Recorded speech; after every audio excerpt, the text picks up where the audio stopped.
Hello दोस्तों, MP दैया channel में आपका स्वागत है। आज आपके सामने एक नई कहानी लेके प्रस्तुत हुई हूँ। आज की कहानी है प्यार की हत्या। रमा किचन में विनोद का नाश्ता बना रही थी। अभी तो उसे विनोद के लिए लंच भी तैयार करना था। वह गाना गुनगुनाती हुई तेजी से हाथ चला रही थी। 9 बजे तक उसने नाश्ता और खाना दोनों तैयार कर लिया। बीच बीच में विनोद आकर उससे ठिठोली भी करता रहा और कभी सब्जी काटने में तो कभी लंच बॉक्स पैक करने में उसकी मदद भी करता रहा। रमा और विनोद के प्रेम विवाह को भी 3 महीने ही हुए थे। अक्सर दोनों एक दूसरे के प्रेम में डूबे रहते थे। कॉलेज के दिनों का प्यार था दोनों का। विनोद की नौकरी लगते ही दोनों ने घरवालों की इच्छा के विरुद्ध कोर्ट मैरिज कर ली। रमा और विनोद दोनों के घरवाले इस विवाह के खिलाफ थे और उनके विवाह में शामिल भी नहीं हुए थे। अपने अपने परिवारों से दूर कॉलेज के दोस्तों की मदद से विनोद ने एक छोटा सा फ्लैट ले लिया और अपनी छोटी सी गृहस्थी बसा ली। 10 बजे विनोद ऑफिस चला गया। रमा ने बाकी काम समेटे और अपने बेडरूम में चली आई। पलंग की साइड टेबल पर दोनों की खूबसूरत तस्वीर लगी थी। तस्वीर की फ्रेम बड़ी आकर्षक थी। गोल्डन कलर की जालीदार नक्काशी वाली फ्रेम। रमा ने तस्वीर उठा ली। तस्वीर में लगे रमा और विनोद मुस्कुरा रहे थे। रमा बड़े जतन से तस्वीर साफ करने लगी अपने पल्लू से। मुस्कुराते हुए उसने तस्वीर वापस साइड टेबल पर रख दी। रमा जाकर ड्रेसिंग टेबल के सामने बैठ गई। नए नए प्यार का खुमार आंखों में गुलाबी डोरे बनकर झिलमिला रहा था। चेहरे पर अनोखी चमक आ गई थी। प्यार से मन ही नहीं तन भी निखर जाता है। रमा सोचने लगी, मेरा रंग कितना निखर आया है। यह प्यार की ही तो चमक है जो उसके हर अंग से झलक रही है। देर तक रमा आईने के सामने अपने आप को निहारती रही। अपना अंग अंग देखती रही। कहीं त्वचा में रूखापन तो नहीं, कहीं स्वच्छता में कमी तो नहीं, कहीं रंग फीका तो नहीं। आखिर यह उसके विनोद की अमानत है। रमा सिर्फ अपने आप को ही नहीं, अपने छोटे से घर को भी साफ सुथरा और व्यवस्थित रखती। अलमारियों में कपड़े करीने से रखे रहते। पलंग की चादर पर कभी भी एक सिलवट नजर नहीं आती। तकिए के लिहाफ सब धुले धुलाए रहते। विनोद के कपड़े वह अपने हाथों से प्रेस करती। विनोद अक्सर उसे बाहों में भरकर कहता, छोटा सा साधारण सा घर है, तुम क्यों सारा दिन इसे चमकाने में और साफ सफाई में लगी रहती हो। कम से कम प्रेस के लिए मेरे कपड़े ही लॉन्ड्री में दे दिया करो। सारा दिन इतनी मेहनत करती रहती हो, काम ही क्या रहता है मुझे, और अपने हाथ से तुम्हारा सारा काम करना मुझे अच्छा लगता है। रमा अपनी कमर के इर्द गिर्द कसे विनोद के हाथों को और भी कस लेती। 3 महीने 15 दिन तुम सारा दिन घर पर अकेली रह जाती हो। मुझे भी आजकल ऑफिस में देर हो जाती है। क्या करूं, नया बॉक्स बहुत खड़ूस है। काम में जरा भी ढिलाई बर्दाश्त नहीं करता। मेरा प्रमोशन भी ड्यू है। सोच रहा हूं तनख्वाह बढ़ जाएगी तो तुम्हें घर के लिए थोड़ा ज़रूरत का सामान दिलवा दूंगा या फ्रिज खरीद लेंगे। बस तुम्हें इतनी देर घर पर अकेले छोड़ना मुझे बहुत अखर जाता है। एक दिन देर शाम को घर पहुंचे विनोद ने रमा के कंधे पर सर रखते हुए कहा, कोई बात नहीं, मैं भी समझती हूँ। आखिर तुम इतनी मेहनत अपने घर के लिए ही तो कर रहे हो। रमा ने उसके सिर पर हाथ फेरते हुए कहा, तुम आस पड़ोस में क्यों नहीं सहेली बना लेती हो। तुम्हारा मन लगा रहेगा, किटी पार्टी ज्वाइन कर लो। मुझे तो अपने घर ही अच्छा लगता है। घर के छोटे बड़े काम और तुम्हारी याद, दिन कब निकल जाता है पता ही नहीं चलता। फिर भी आस पड़ोस में एक आध सहेली बना लो। कभी कभी बाजार हो आया करो, कुछ खरीद लिया करो अपने लिए, विनोद ने मनाते हुए कहा। पड़ोस की मिसेस शर्मा, लाल आंटी, ऊपर वाली कांता बहन सबसे पहचान तो है, पर किसी के घर जाकर बेकार की गप्पबाजी करना मुझे अच्छा नहीं लगता। बाजार जाओ तो यूं ही 200-400 रुपये दूसरों की देखा देखी खर्च हो जाते हैं।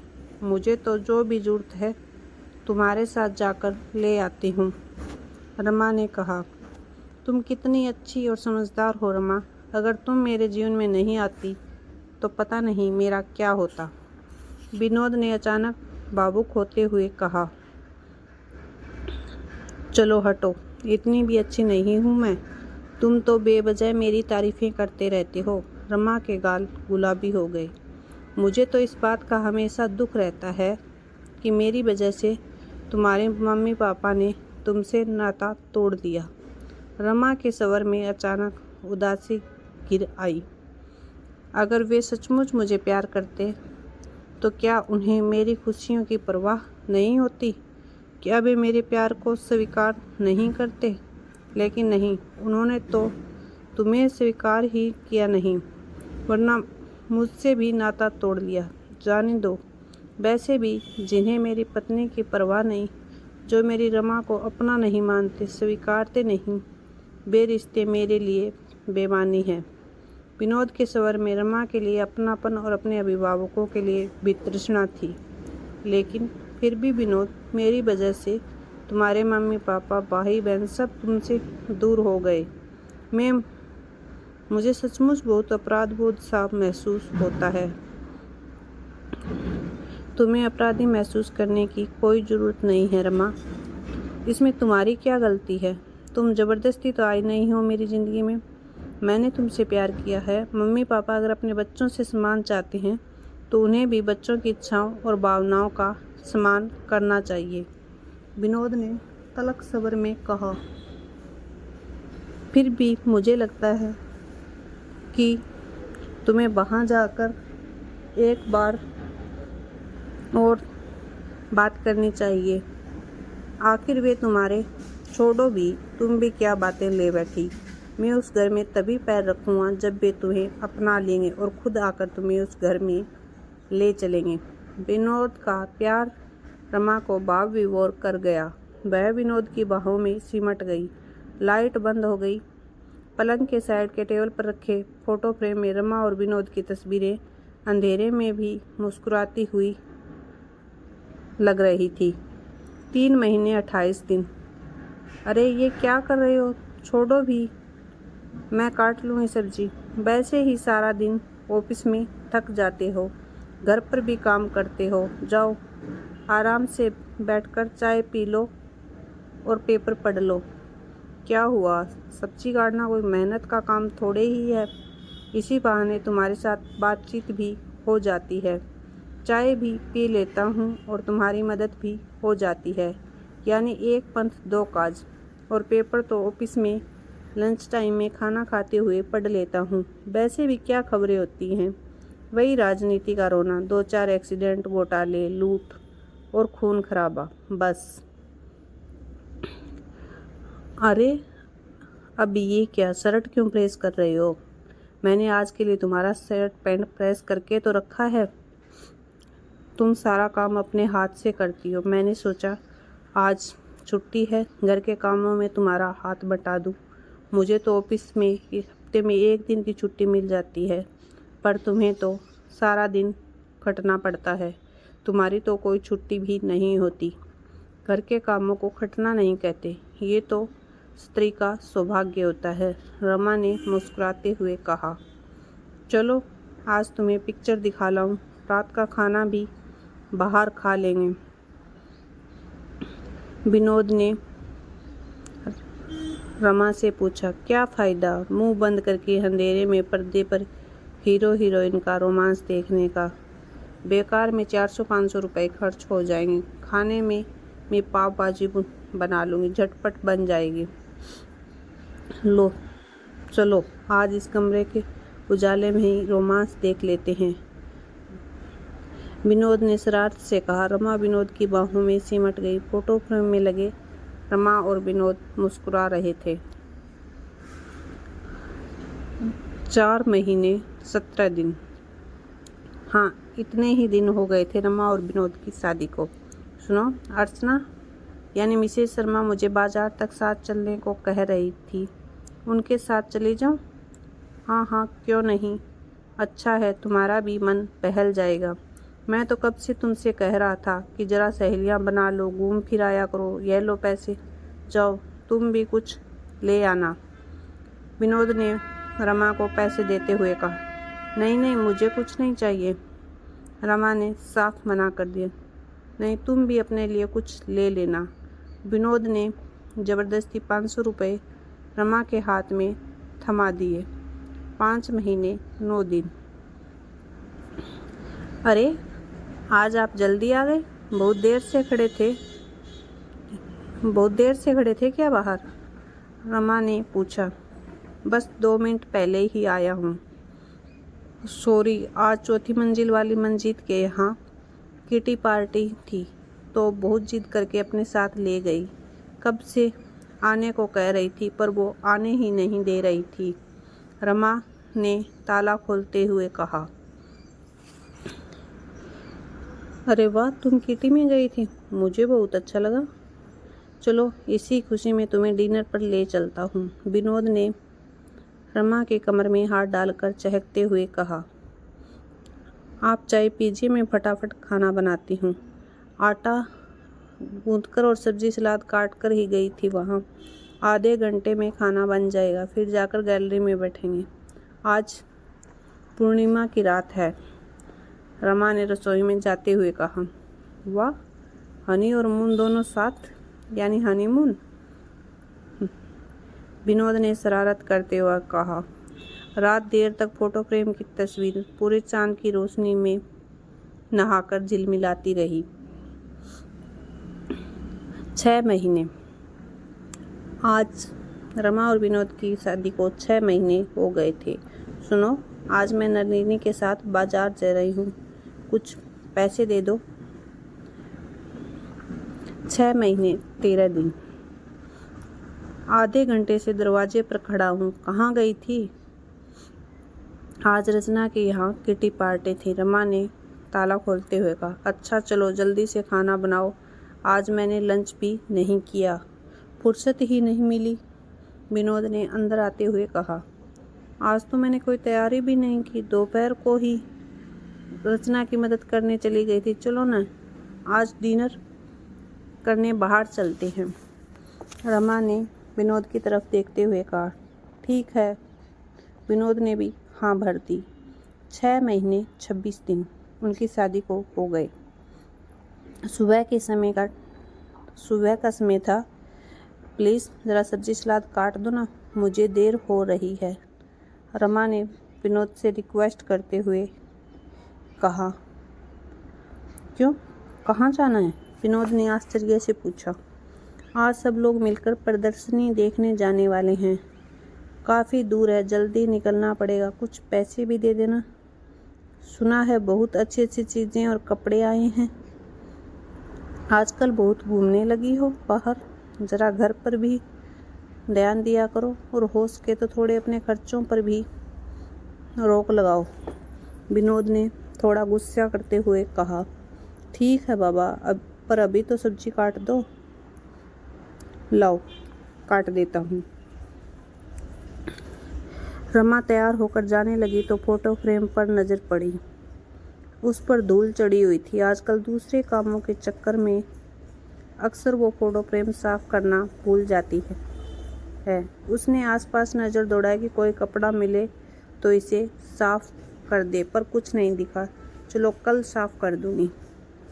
शाम के वक्त यह क्या सिर्फ खिचड़ी बनाई है? आज बहुत थक गई थी, खाना बनाने की हिम्मत ही नहीं थी। रमा ने बैठते हुए कहा। रात विनोद देर तक रमा के खर्राटे सुनता हुआ जागता रहा। 7 महीने 11 दिन। सुनो, एक फ्रिज ले लेते हैं, अब गर्मी आ गई है, खाना और दूध खराब होने लगा है। रमा ने विनोद को कहा।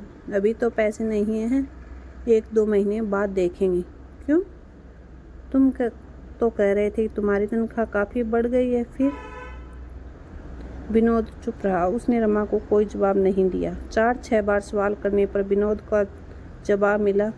बहन की शादी तय हो गई है, पापा को पैसे चाहिए थे, उन्हें दे दिए। यानी तुम अपने घर जाने लगे? रमा ने हैरानी से विनोद की तरफ देखते हुए कहा। हाँ, विनोद ने छोटा सा उत्तर दिया। तुम मुझे क्यों नहीं ले गए अपने साथ? मुझे बताया भी नहीं। रमा को अब भी अपने कानों पर यकीन नहीं हो रहा था। वो लोग तुम्हें अपनाने को तैयार नहीं हैं। फिर भी तुम वहाँ गए। पर तुम तो कहते थे कि जब तक वे मुझे नहीं अपना लेते तुम भी वहाँ नहीं जाओगे। अगर वे लोग तुम्हें उम्र भर नहीं अपनाएंगे तो क्या मैं भी जिंदगी भर के लिए अपने मम्मी पापा से नाता तोड़ लूँ? मैंने भी तो तुम्हारे लिए अपने मम्मी पापा को छोड़ा है। तुम्हारी बात अलग है। लड़कियां तो वैसे भी अपना घर बार छोड़कर आती हैं। विनोद ने तल्ख सब्र में जवाब दिया। लेकिन और एक बहुत लंबी और तीखी बहस। रमा का मन बहुत आहत हुआ। पुरुष की भी कैसी मानसिकता है। जब तक स्त्री उसके प्यार को स्वीकार नहीं कर लेती उसके कदमों में पर झुके रहते हैं। जैसे ही स्त्री पुरुष के प्यार को स्वीकार कर लेती है उसे अपने पैरों तले दबाए रखने की प्रवृत्ति पनप जाती है पुरुष में। ये कैसा प्रकृति का नियम है? छी छी। रमा का विनोद अति साधारण बल्कि आदम प्रवृत्ति का रूढ़िवादी और स्त्री को पैरों तले रखने वाली मानसिकता वाला निकला। देर तक रमा अपने आहत हृदय की सिसकियां सुनती रही। पर यह तो पहली चोट है। पता नहीं पुरुष मानसिकता के अभी कितने रंग दिखाई देने बाकी है विनोद के स्वभाव में। 7 महीने 27 दिन। पिछले दिनों के गांव परासुओं के मरहम लगा लगा कर काफ़ी हद तक उन्हें भर लिया था। रमा ने घर का पिछले दिनों से चला आ रहा तनावपूर्ण माहौल काफ़ी सामान्य बना लिया था उसने। रात बड़ी देर तक जागते रहने के बाद उसने अंतिम सुलह का प्रयास करने का निश्चय किया। विनोद की तरफ करवट करके उसने धीरे से उसके पीठ पर हाथ रखा। पलटकर विनोद ने उसे अपनी बाहों में भर लिया। बाकी के गिले शिकवे रात की खामोशी में दोनों के गर्म सांसों ने माफ़ कर दिए। दूल्हे की एक पर चढ़ी होने पर भी फोटो फ्रेम में जड़े रमा और विनोद की मुस्कुराहटें साफ दिख रही थी। 8 महीने 7 दिन रमा और विनोद की शादी को हो गए थे। क्या तुम जब तक दूसरों के यहाँ जाकर बैठी रहती हो? घंटे भर से दरवाजे पर खड़ा हूँ। जरा वक्त का ध्यान रखा करो। ऑफिस से थके हारे आओ और दरवाजे पर खड़े रहकर रानी साहिबा की राह देखते रहो। तो मुझे क्या पता था कि तुम आज जल्दी आ जाओगे। रोज़ तो 9-9 बजे तक आते हो। रमा ने दरवाज़ा खोलते हुए कहा। फिर भी तुम्हें शाम से ही घर पर रहना चाहिए। मैं कभी भी आऊं, विनोद ने जवाब देते हुए कहा। रचना के पति टूर पर गए हैं। वह अकेली थी और मैं भी, इसलिए उसके पास बैठी थी। यहाँ दिन भर अकेले पड़े रहो और रात को भी आधी रात में आती हैं। कितना अकेलापन सहूँ मैं भी, रमा ने तुनकते हुए कहा। रात आता हूँ तो मेहनत करके ही आता हूँ। कोई फिल्में देखकर या दोस्तों के साथ गप्पे लड़ाकर तो नहीं आता ना। मैं मेहनत करता भी तो घर के लिए ही कर रहा हूँ। विनोद ने अपना पक्ष रखा। हाँ पता है तुम किन के लिए मेहनत कर रहे हो। अकेलापन सहूँ मैं और पैसे जाए तुम्हारे मम्मी पापा की जेब में और मैं मुफ्त का रोब बर्दाश्त करूँ, रमा ने कटाक्ष करते हुए कहा। रात खिचड़ी खाए जाने का इंतजार करते हुए प्लेटफॉर्म पर कुकर में ही रखी रह गई। 9 महीने 9 दिन। सुनो प्लीज जरा आटा गूंद दो ना। मेरा हाथ बहुत ज़्यादा दर्द कर रहा है। पता नहीं क्या हो गया है। बाम लगे हाथ पर कसकर कपड़ा बांधे रमा ने विनोद से विनती की। तुम्हें तो आजकल जब देखो तब कुछ न कुछ होता ही रहता है। मत बनाओ खाना, मैं ऑफिस कैंटीन में ही कुछ खा लूँगा। विनोद टॉवेल उठाकर नहाने चला गया। रमा की आंखों में आंसू निकल पड़े। विनोद कैंटीन में खा लेगा, लेकिन रमा, उसके बारे में उसने एक बार भी नहीं सोचा। विनोद के ऑफिस जाने के बाद रमा एक पेन किलर दवा लेकर पलंग पर लेटी तो साइड टेबल पर रखी फोटो फ्रेम पर उसकी नज़र पड़ी। नक्काशीदार फ्रेम के ऊपर धूल तो चढ़ ही रही थी, साथ ही एक कोने में छोटी सी मकड़ी जाला भी बुन रही थी। जब रिश्तों में तनाव पैदा होने लगता है तो तस्वीरों पर भी धूल चढ़ने लगती है। रमा ने तस्वीर की ओर पीट कर ली और सो गई। रात को विनोद को एहसास हुआ कि उसने रमा के साथ अनुचित व्यवहार किया। उसने रमा की पीठ पर हाथ रखा। रमा ने उसका हाथ झटक दिया। 11 महीने 21 दिन रमा और विनोद की शादी को हो गए थे। पिछले 1.5 महीने में बहुत कुछ हो गया। विनोद की बहन की शादी हो गई, जिसमें रमा शामिल नहीं हुई। रमा ने भी अपने मम्मी पापा के घर आना जाना शुरू कर दिया, जिस पर रमा विनोद में जमकर बहस हुई। रमा के मम्मी पापा विनोद को भी दामाद के रूप में स्वीकार करने को तैयार हो गए, लेकिन रमा का अहम आड़े आ गया। विनोद के मम्मी पापा के यहाँ पर बहस स्वीकार न की गई तो उसके मम्मी पापा के यहाँ विनोद को भी आने की इजाज़त नहीं। रमा के मम्मी पापा विनोद के घर वालों की तुलना में सुलझे हुए थे। उन्होंने रमा को बहुत समझाया, पर वह अपनी जिद पर अड़ी रही। रमा ने घर वालों की एक भी बात नहीं मानी। विनोद के दोस्तों से रमा को खबर मिली कि विनोद का अधिकांश पैसा उसके घर वालों की इच्छा से खर्च हो रहा है। इस बात को लेकर दोनों के बीच जमकर बहस हुई और नौबत तलाक तक उनके बीच में आ गई थी।